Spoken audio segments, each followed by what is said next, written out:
Okay, so I feel like I should have an answer on standby for any time anybody asks me what my favorite childhood memory was, but I've been thinking about it for however many days now, and it's really hard because I really liked my childhood, so it's hard to pick a favorite one, but I'll give you two.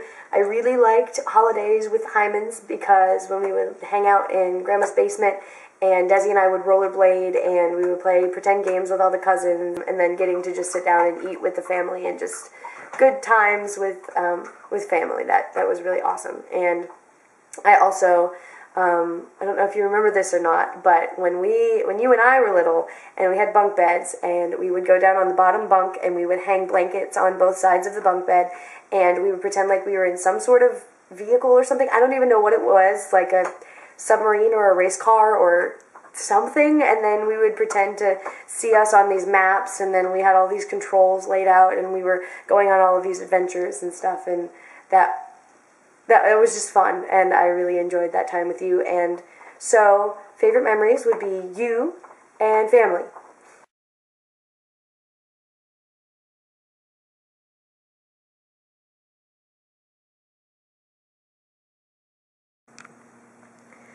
The cold, hard water pelts my skin and clothing, soaking every inch of both. The forceful wind scrapes over it, making the cold inescapably piercing. I should have brought a jacket. I trudge along with my dog at my side, hoping to find some clarity, hoping for some air and for some time with God. God, I need your help. There are so many people in this world that are fighting with no one but themselves.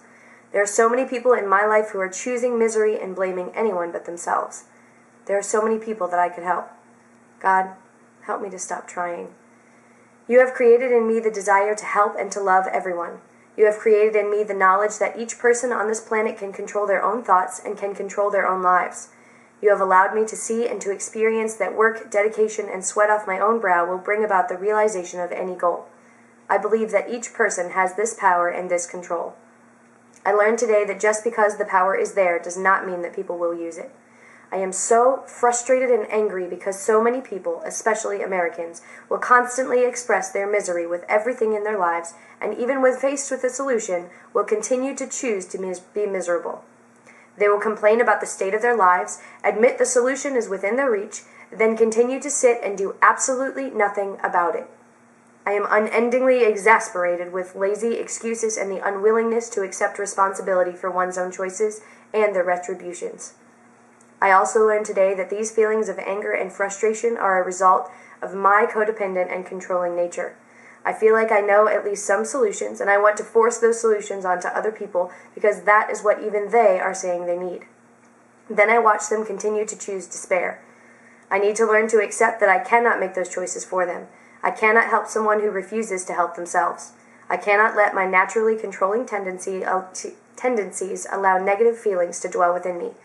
I don't have any idea how you watch us without growing to hate each person that is alive on this beautiful world you created for us. I think I know some answers, but you most definitely know all of the answers, and you try in so many different ways to share them with us. Yet most of the world chooses to ignore you. Here you are with everything that could ever make anyone happy, yet we choose not to listen. You continue to love us through it all. I have taken another step toward understanding how powerful your unconditional love for us is today. That you can love us through the frustration and anger you must feel is a miracle greater than any other. Thank you for loving us through our humanness. God, help me. Help me to be like you. Help me to discover even a hint of how you love us so that I can walk with you more closely and so that I can become more capable of serving you. My body has now adjusted to the cold. I have taken care to relax every tense muscle in order to convince my brain that all is well. After being in the rain for some time, the cold is lessened. I am warm. I am comfortable. I have even brought smiles to the faces of some passers-by. If I can choose to adjust myself to the wind and rain around me, I can choose to let go of my own choice to be controlling of other people's lives. With God's guidance, I can choose to let the frustrations go.